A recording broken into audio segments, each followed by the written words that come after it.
શિક્ષકની ફરજ છે બાળકોને ભણાવવાની, પણ એક શિક્ષકે તો ભણાવવાના બદલે વિદ્યાર્થીઓને બનાવી દીધા ભાજપના કાર્યકરો। વાત છે સુરેન્દ્રનગર જિલ્લાના અણિન્દ્રા ગામની। સુરેન્દ્રનગર શહેરથી માત્ર 20 કિલોમીટર દૂર આવેલું છે અણિન્દ્રા ગામ। ગામની કુમાર એમ.આર. ગાડી શાળામાં અભ્યાસ કરતા બાળકોને શાળાના એક શિક્ષક તરફથી કહેવાયું કે શાળાની એપ્લિકેશન ડાઉનલોડ કરવાની હોવાથી ઘરેથી મોબાઈલ લઈને આવજો।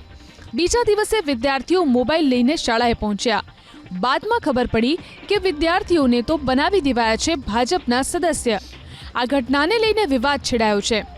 આરોપ છે કે જે શિક્ષકે મોબાઈલ મંગાવી બાળકોને ભાજપના સદસ્ય બનાવ્યા તે શિક્ષક આરએસએસ સાથે જોડાયેલો છે। વિદ્યાર્થીઓ અને વાલીઓની સંમતિ વિના જ બાળકોને ભાજપના સદસ્ય બનાવી દેવાયા। ચોંકાવનારી વાત તો એ છે કે આ બાળકો 18 વર્ષથી નીચેની વયના છે। વિવાદ થતાં જિલ્લા શિક્ષણ વિભાગે શાળા સંચાલકને નોટિસ ફટકારી છે।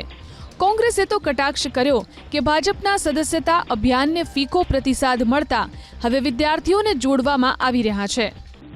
અમારી શાળામાં આગલી દિવસે અમારી સ્કૂલના શિક્ષકોનો મેસેજ આવ્યો હતો કે તમે ફોન લઈને સ્કૂલ આવો। જે શાળામાં ડાઉનલોડ કરવા માટે અને તેની પીડીએફ અને તેની વિડીયોની કામગીરી માટે અમને તે ડાઉનલોડ કરવામાં અને તેનું રજીસ્ટ્રેશન કરવામાં મોબાઈલ મંગાવ્યો હતો। અને જે મેસેજ આવ્યો અમને કાંઈ ખબર નથી, અમે રાજકારણ વિશે કાંઈ જાણતા પણ નથી।